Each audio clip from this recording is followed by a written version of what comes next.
Building a startup from scratch is tough. My name is Justin McLeod, and I'm your host for a new podcast series called Back to the Basics. In this show, I'll be talking to startup experts as they discuss the fundamentals of launching and running your first tech startup. Have you found that product market fit? Because I think that a lot of people, when they go into, I want to start a tech company, they quickly want to go into the coding part, but honestly, like none of that matters if you're not making money. Your first question after coming up with a cool startup idea is probably, how can I get this thing built?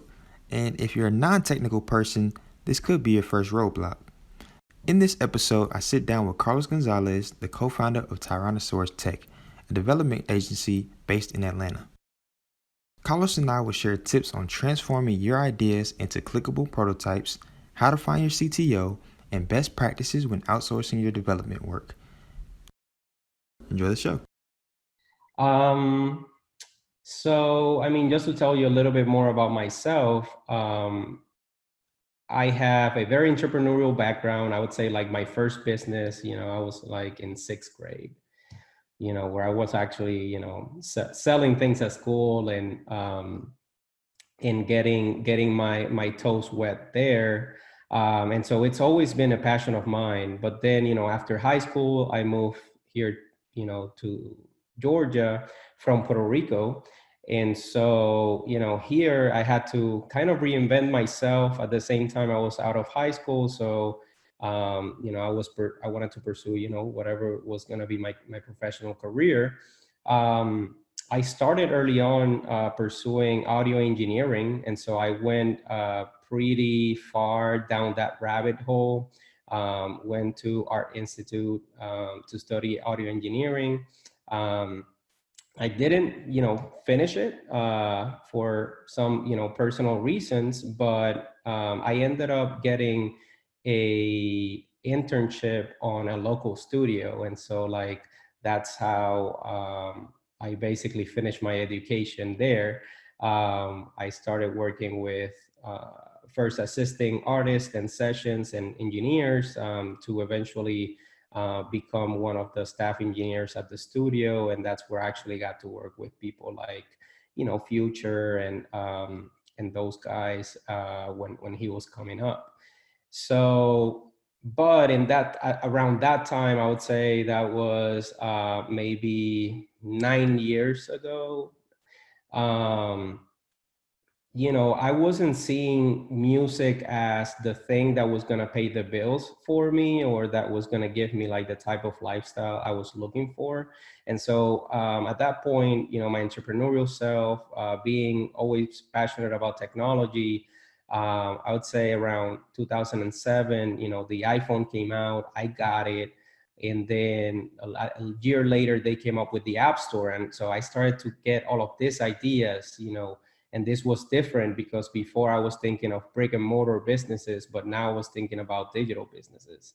And so, I started to come up with app ideas. I would put together, business plans, and I would go out, seek investors. And the question that they always would ask me first is, who's your technical co-founder? So like, I didn't have one. And so like, I got discouraged a few times, tried it a few times with a different ideas, and I would always get that.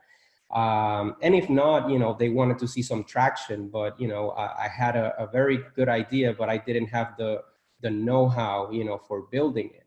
And so at that point, that mixed together with, kind of realizing that maybe music wasn't going to be my full-time thing. I basically told myself, I'm going to teach myself how to code so that I can build this, apps that I'm so, I have all of these ideas for.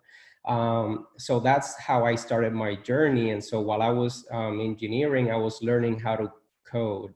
I would say like 2 years in, learning on my own, I was like, man, I need, I'm ready now to make the transition. So I was looking for an intermediary step. And that's when I found the first, code bootcamp ever in Atlanta, which was Tech Talent South.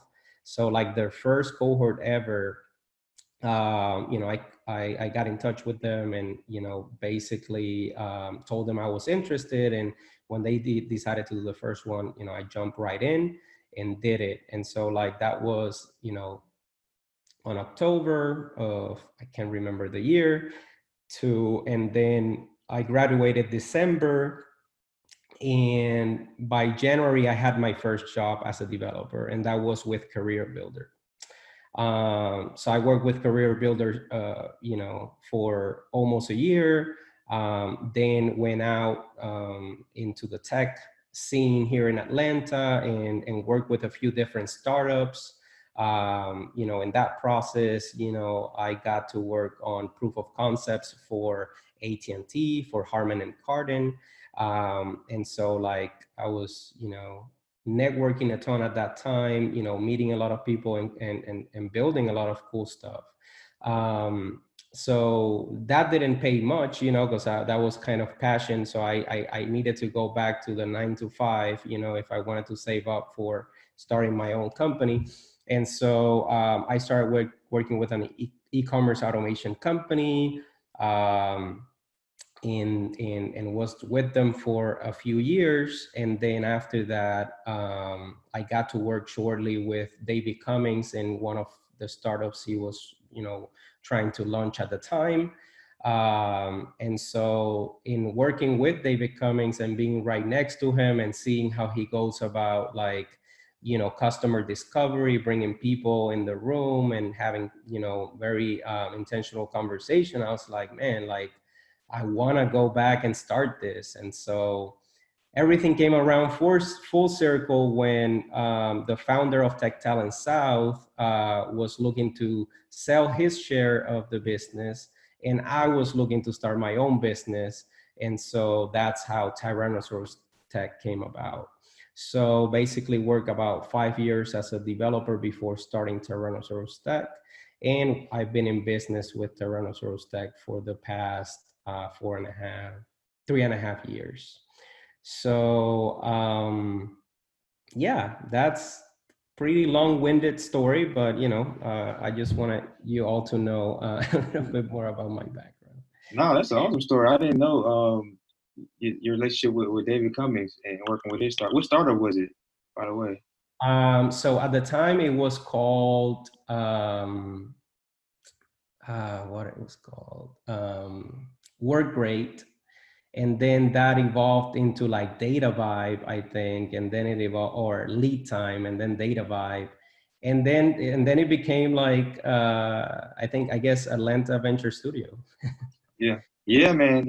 I know he's been working on a lot of different ideas, and now Right. it's like a whole studio model now. But that's cool, man. I mean, it's great to hear, you know, what I'm saying like your full story and your journey, and you know, how you even got involved in the technology. So I Yeah. know one of the things that you mentioned were, you know, you had an idea, you know, you really wanted to get it off the ground, but you really couldn't find, you know, a technical co-founder, you know, and that's what a lot of first time founders kind of struggle with is just like, especially if you're non-technical, is finding that CTO, like that person to kind of sell that idea to like, hey, like this is my idea. I want you to be on board. So what would you tell, I guess, the first time founders, you know, when they're, you know, looking for a technical co-founder?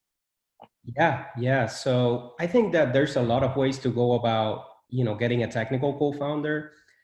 My favorite one, honestly, is the one where, you know, you definitely try to go out and surround yourself by technical people. So this might be like attending, you know, technical events. So there's a bunch on Meetup. You know, you can go to the Rails Meetup or React or Python, and you know, while you're in there, like try to, you know, meet people, like ask questions, but then, you know, like asking, once you identify, you know, somebody tells you they're a developer, you kind of like initially vet them, they have some experience, asking them very specific questions about how to implement what you're trying to do, because that's a great way for you to start to get people interested. If you come, you know, if you go straight to a person and tell them, hey, you know, like I have an idea, I need a technical co-founder, come join me, well, you know what, like they have their own ideas, or they might get that all the time, or, why would they go, like risk their 9 to 5, and go work with a stranger, like I think that it's all in the relationship building, and honestly asking questions. I think by asking questions, it is a great way to get that person thinking about how to create the thing that you're trying to create. And so if you see that that person is willing, that starts to make their time available and say, hey, if you have any other questions, let me know. You continue engaging those people. Eventually you develop a relationship with them, and it may end up being that they are the ones that offer and say, hey man, like, I can build this for you, or whatever. If you're trying to find somebody, let me know, or I know this person that's interested. But yeah, I think that that's my favorite approach. Just surround yourself by technical people. Find ways to talk with them and get them interested in your idea by asking questions. Not even like saying join me as a CTO or anything like that. Just get them interested in the And I, problem you're trying to solve. and I was gonna add too, like, so how do you feel about like knowing like the right type of developer? Because there's different, programming languages out there. I know when I first started my startup company, I was at Georgia State, and I was in the computer information systems department and not the computer science department. So those are two different things. But I just thought, okay, computers. But if you're talking, I guess, to somebody that's like strictly, doing the back end rather than or doing the front end, and then they're not as familiar with like creating, databases and you know, whatever it is on the back end. How would you go about, I guess, even vetting the co-founder? Because say if somebody say, hey, I want to join you, but then if they're not, capable of doing, exactly like what you need to do in an immediate sense, how you feel about that?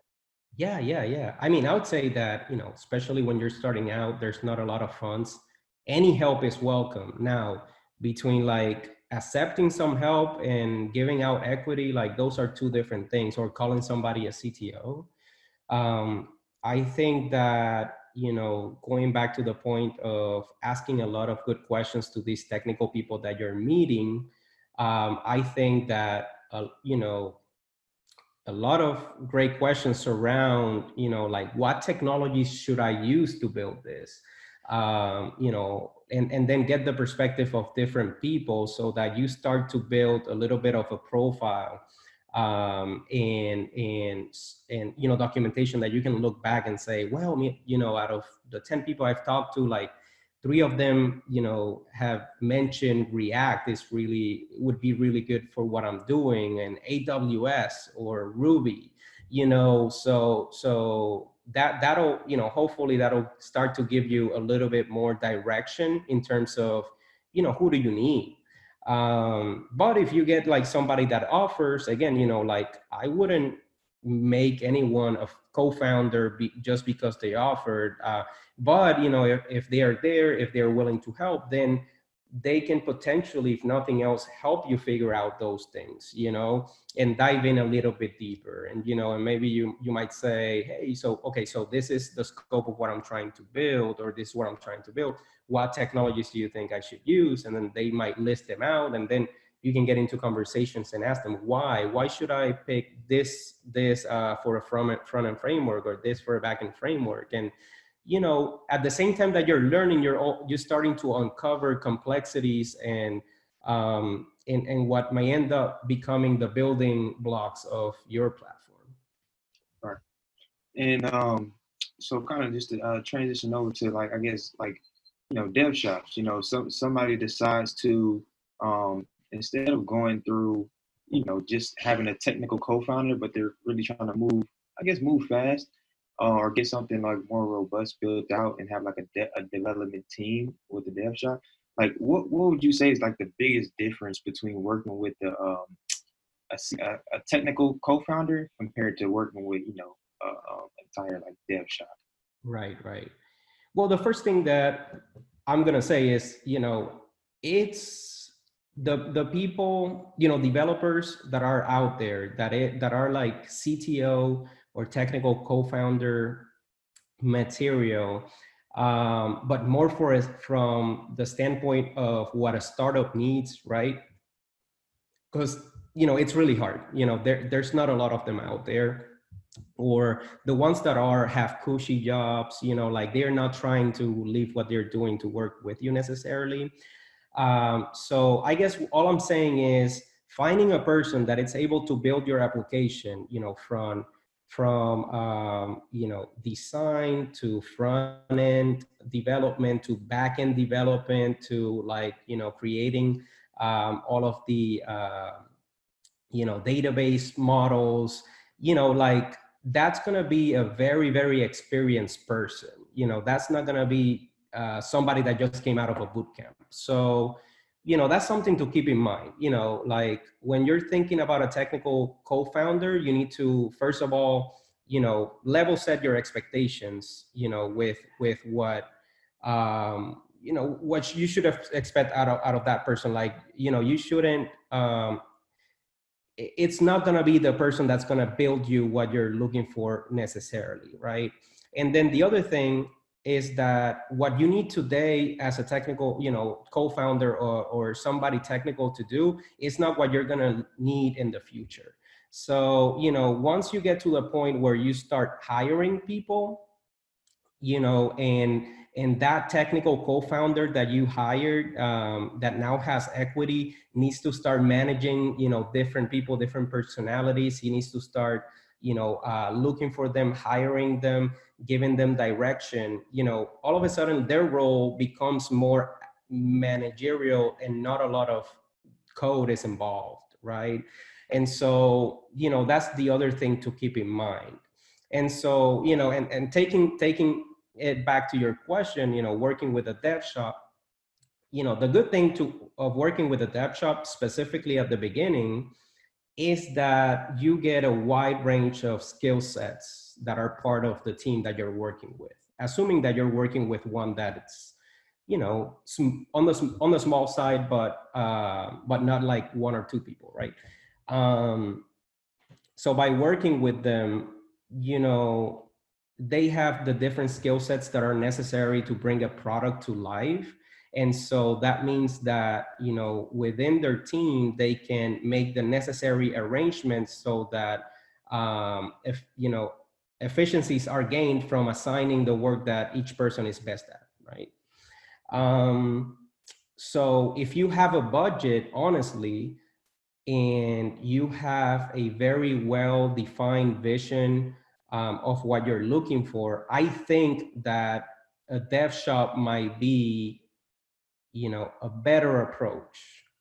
If nothing else, in helping you like, figure out what the entire scope of your vision is, then whittling that down to an MVP, and then potentially executing on it, right? Because again, even though you're gonna have to pay for it, you get what you pay for, and it's gonna be much better than in most cases than working with this one person that may or may not be able to do all of these different things. So another thing that I'm going to add on the CTO bucket, I think that it's very important to, if you are, like very committed to getting a technical co-founder or CTO, is finding somebody that is resourceful. So if they cannot do it, they know people that can, like whether it is friends, or people that work for them. You want that person that it's going to get it done, and that is the most important quality, in my opinion, for a CTO, especially early stage. And I was gonna add just well, not add, but just kind of continue the conversation on just getting, like you said, being having a very clear vision of before you even reach out to a dev shop. I remember when before we even my first startup company, we had a team of like junior developers, but it got to the point where they didn't know the next step. So we had to essentially compile everything and get everything together, like very, very, very, very specific before we even reached out to like, outsource work. So the question is, how prepared do you need to be as a founder, with, you have the vision for the business and how you want it to work, but like as far as like detailing things out all the way to like something that's very granular with your the technical aspect of it, how prepared do you need to be before reaching out to a development team?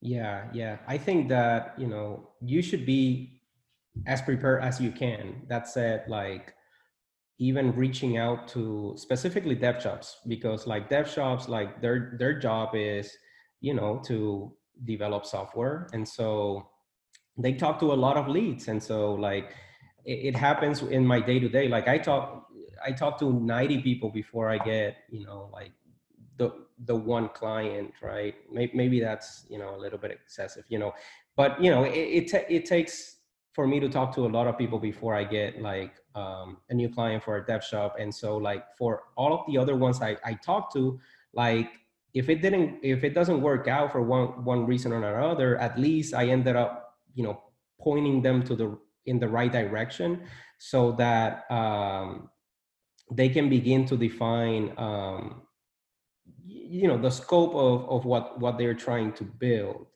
But so again, I wouldn't say like you necessarily need to be super prepared before you reach out. You can reach out, as early as you want, and if nothing else, tell them what you have, and then they'll tell you, hey, that's awesome, but we need like this other list of things before we can help you further. Or they might say, hey, we offer this discovery session, you know discovery session that can help you define better your scope and what you're trying to go after, or that MVP. And so that might be helpful at the time. But but of course, again, I would say definitely be as prepared as possible. You don't need to necessarily break things down into specific features or think through the technicalities of building it or anything like that. I think the most important thing that you can do as a non-technical founder, is define your product from the customer perspective and how it is going to help the customer, and then bring that to the technical people so that they can help you create a plan for how to build it and a scope for it. And and yes, to piggyback on the scope of it. So, not me personally, but just me just running different programs and stuff like that. I've heard kind of like some nightmare stories and working with some dev shops in regards to just like pricing or then the expectations not being met. In regards to the price for something and compared to what they were delivered. So can you kind of like talk about, I guess, like what's like the price range for a first time founder that's expecting to pay for like the first iteration of their product? So they already have their MVP, they have some form of validation and proof of concept, but now they're like, okay, well, and they probably have a technical co-founder, but they want to kind of ramp it up. um what would you say in regards to just like pricing and like expectations for working with a development shop? Right. Well, that's a loaded question. Like it's really hard to, give you a number or estimate. I would definitely say that, I guess, a first iteration could be a clickable prototype, right? So, maybe that was the proof of concept. I don't know, but a clickable prototype is what I would recommend anyone, to do in the beginning, because with a clickable prototype, you can actually demonstrate what your product does without it functioning, but at least you get to click through the different screens, and if you put it in somebody's hands, like they can kind of feel the experience of it and the utility of it. So clickable prototypes are great. And honestly, what I would recommend anyone to develop as a first step, because also once you have a clickable prototype, it is infinite, infinite more, you know, infinitely easier for the development team to actually come up with a scope and give you a more accurate quote. The more you're leaving out, to the imagination, when you reach out to a developer firm or somebody that is quoting you for work, you know, the more that they are going to miss the target in terms of budget, in terms of timeline, and all of those things. So you definitely want to expose as many things as possible with what you're putting in front of them, so that they are, estimating as accurate as possible, even though, it's really hard to do, honestly. Um, what we do here for the most part would be giving our customers a ballpark. And so, at least it's a ballpark that they know it could go either way. We could cut some features that could help it stay on the lower end, or, worst case scenario, like they know how far it can go. But even when the contract is written, like, there's still some wiggle room there, because requirements will change during development. And the longer the project, so like if we're talking about, honestly, like the longest project I would estimate up front is 3 months of work. After 3 months of work, like, complexities like just get out of hand, and it's really hard to envision how, or estimate accurately past that point. So, if nothing else, going back to the conversation, like, if you going back to what you asked, I would say that if you have the monetary resources, I would make sure that my MVP fits within 3 months of work. So if you're talking about one person working for 3 months full time, um, 40 hours a week times 4 times 3. So that's 480 hours. So, I would say that is enough time to build something solid, as long as we're talking about a limited scope. It's not going to be, a bunch of features in there, right? But because you want to focus anyways on the wow factor of your product. But then, if we're talking cost, I mean, like, development agencies around town would charge anywhere from $100 an hour to 180. I know that our range falls between 150 and 180. So, but at $100 an hour, that's $48,000. Um, Again, maybe something that it's not. Maybe too expensive for a first-time co-founder, but then there's other alternatives like outsourcing. And so I have my opinions on that as well. Mm-hmm.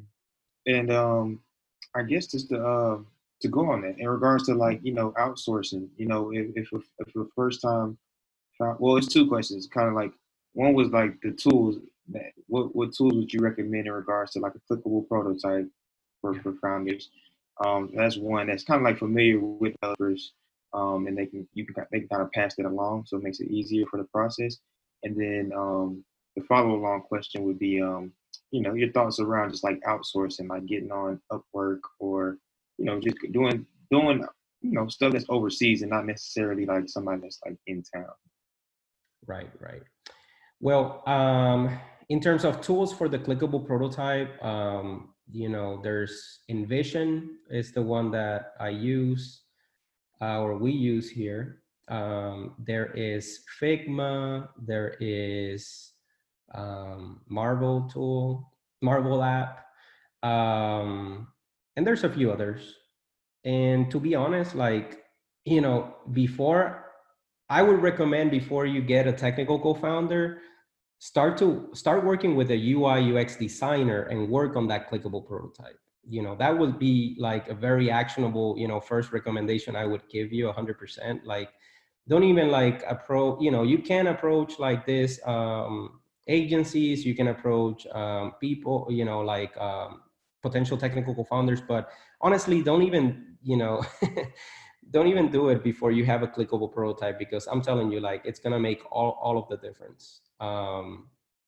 And even if you show that to a potential technical co-founder and they see that you've put in that much work, like they're going to be excited about working with you, because they know that you have skin in the game.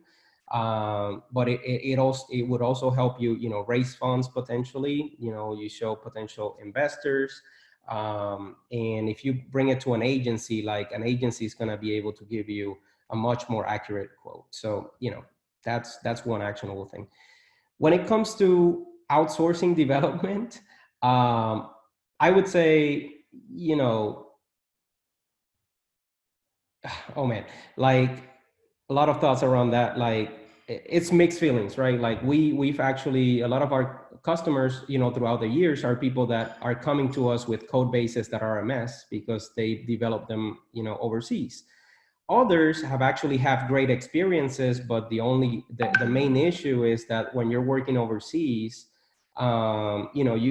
there's a language barrier, and then there's also like a time zone, difference.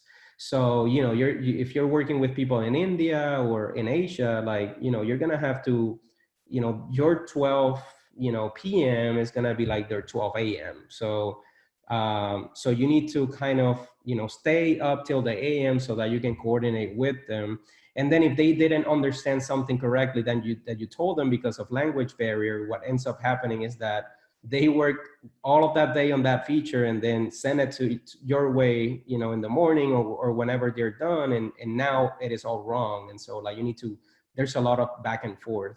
And what ends up happening there is that maybe they're like $20 an hour, but they end up putting so much, hours in getting something fixed, or even like understanding what you're trying to get them to develop, that, you may end up spending, you may still end up spending a lot of money.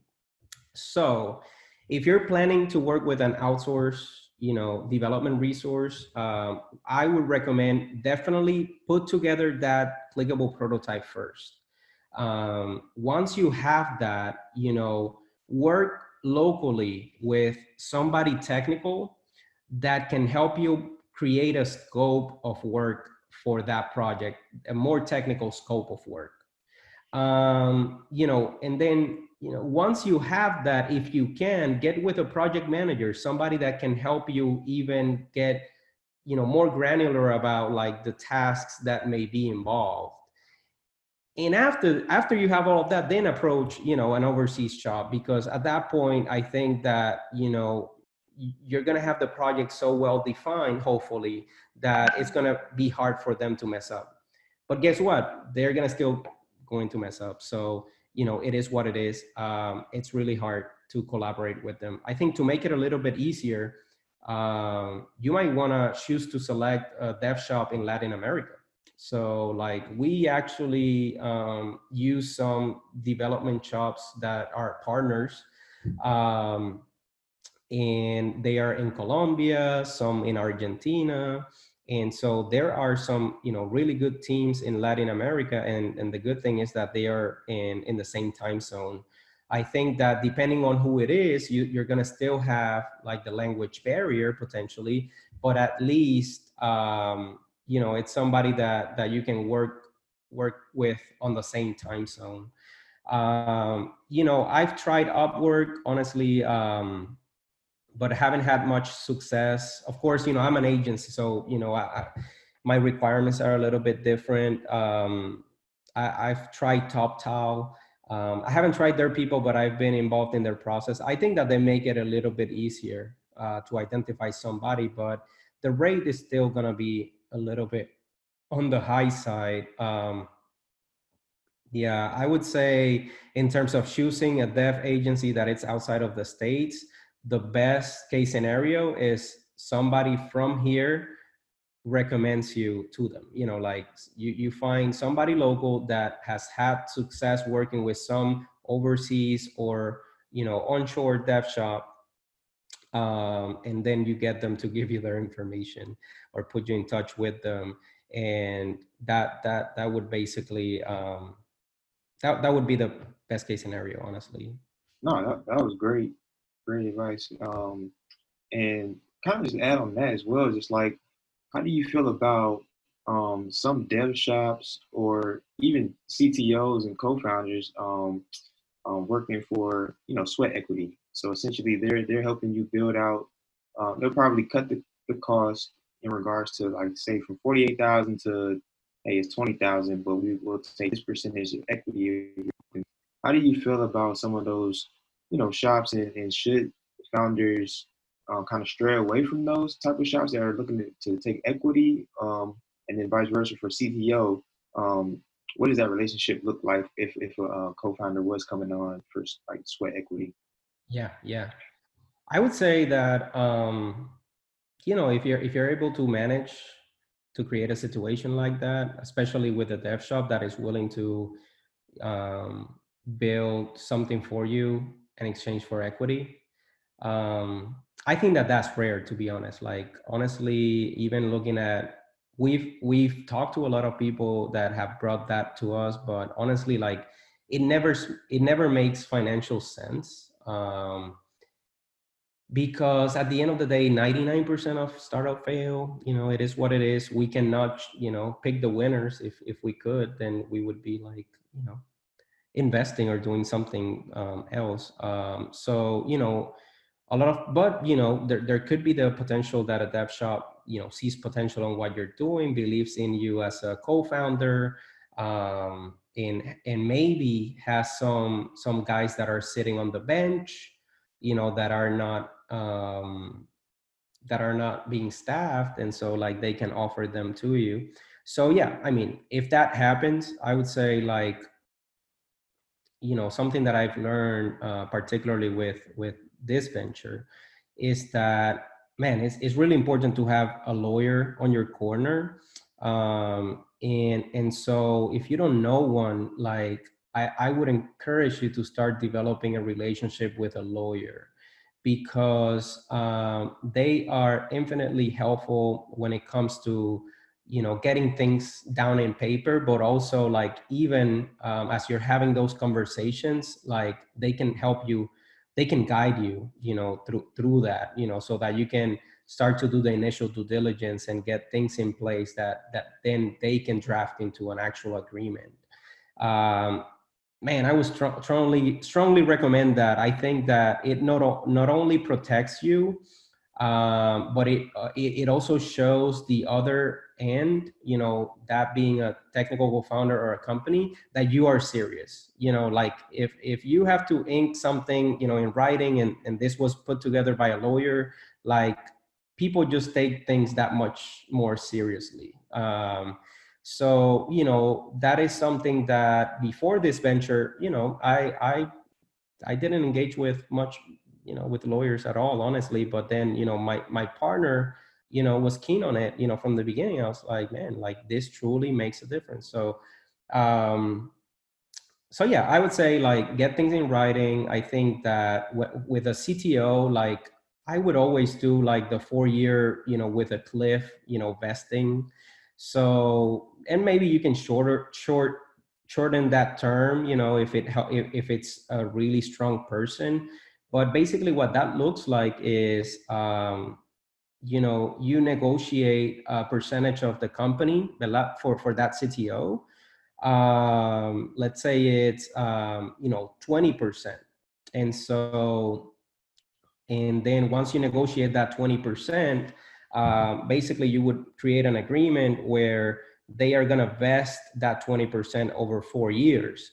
But there is a cliff at the, you know, till the end of the first year. So if they drop off before the end of the first year, they don't get any equity. If they stay with you all the way through the end of the first year, then at that point they earn 5%.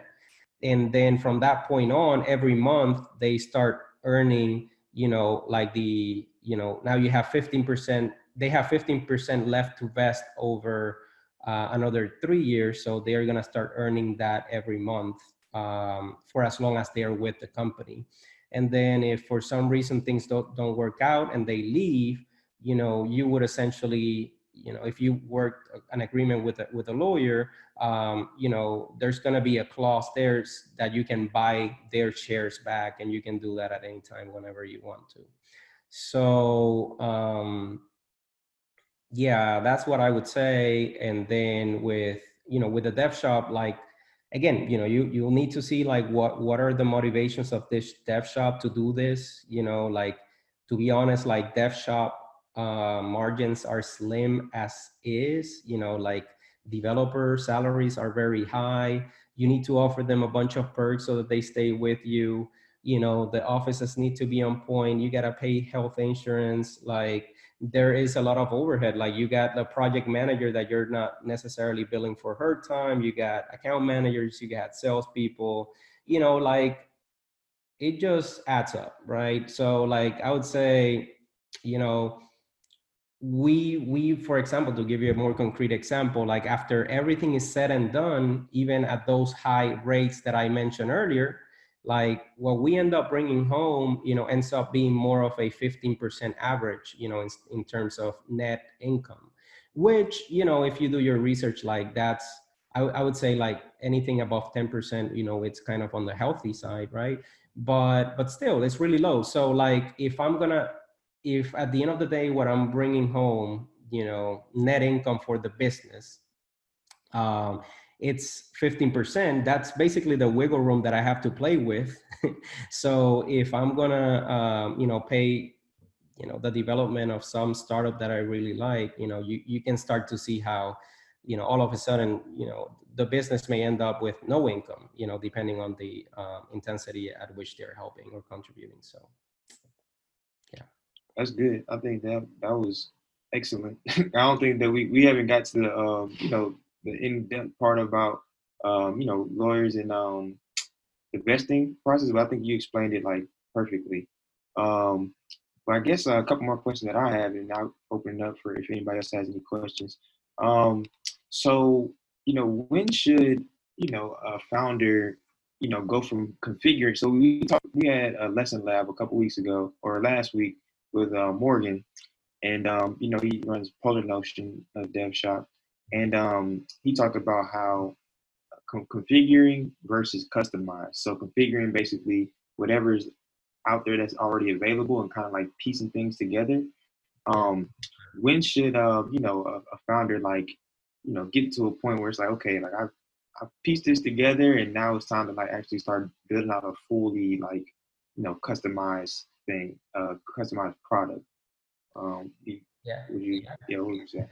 Yeah. So for sure, there's definitely a ton of tools out there to use, like Zapier being one, that allows you to, it already integrates with a bunch of other tools. So using that, as the glue, with several other tools, you can definitely piece together a solution, that you can start making money off of. I would say that, traction, man. Like once you have some traction, so that could look, that depends, right? If you're going after customer, like consumers, maybe you want to aim for a higher number of customers before you start investing. With if you're doing B2B, maybe you aim for a lower number. So maybe it is that you go after 20 B2B customers or 100 consumer customers before you start to actually invest. And I think that even having that traction is going to help you raise money if you need to raise money. So yeah, if you can start making money with a Frankenstein put together system, like, man, like the more power to you. That's what you should be doing. And honestly, like there are ways in which you can even build applications without code. So like one example is Bubble, bubble.io, I think, or is. that's basically a visual editor for building web applications. So you could even like, legit, yourself, or, because it's more of a visual builder, you can even leverage more junior people to help you out build a product in that tool. And then whatever shortcomings, I'm sure you can, again, integrate with other systems to make up for it. But I think that would be a very, very, very solid approach to start with. And that's what coins started with. So coins, excuse me, their first few years, their platform was built on Bubble. So you've seen all of the noise that Christian has been able to make. So it doesn't take away from whatever you're trying to do. I think that it's more about like the utility of what you're building. Is it something that's helping? Have you found that product market fit? Those are the more important questions to answer, because I think that a lot of people, when they go into, I want to start a tech company, they quickly want to go into the coding part, because I mean, like, if I have a tech company, like it must have some tech behind it, and if it's custom, it's, awesome, and this and that. But honestly, like, none of that matters if you're not making money. You need to pay your bills, you need to pay for a growing team. There's a lot of things that you need to prioritize. So yeah, getting some traction, making some money. I think that's when it's time to do something more robust. Yeah, well, that's awesome, man. I think that like I said, hey, and so I guess some of the suggestions that you said again was to, of course, start working on a clickable prototype, and you also said start working with a UX UI designer and a Yeah. product manager. Those are some of the suggestions you had. Yeah. I think that when it comes to the more junior talent, like, I think that enlisting a junior dev just graduated from a boot camp to help you, like, code your application. I think that that's a tall order. That said, I think that there's a lot of UI UXers coming out of those boot camps, product managers as well. They are trying to build their portfolio, and honestly, it's all about like their design skills at this point, because you're going to be giving them a lot of guidance in terms of what you want, and they are going to apply the user experience and design capabilities that they have. And so coming up with a clickable prototype like this is definitely a lot more doable for them than creating a full-blown application would be for a more junior person. So, I think that that's a great way to start and begin conversations, for sure. Thank you for listening to this episode of Back to the Basics, powered by Thrive. Be sure to subscribe, follow, and share this show with your fellow first-time founders. You can find this episode along with resources and tools discussed at squareoneschool.com/content. For our next episode, we sit down with Jermaine Brown, a founder who bootstrapped his startup to an $11 million company without raising any outside capital. See you soon.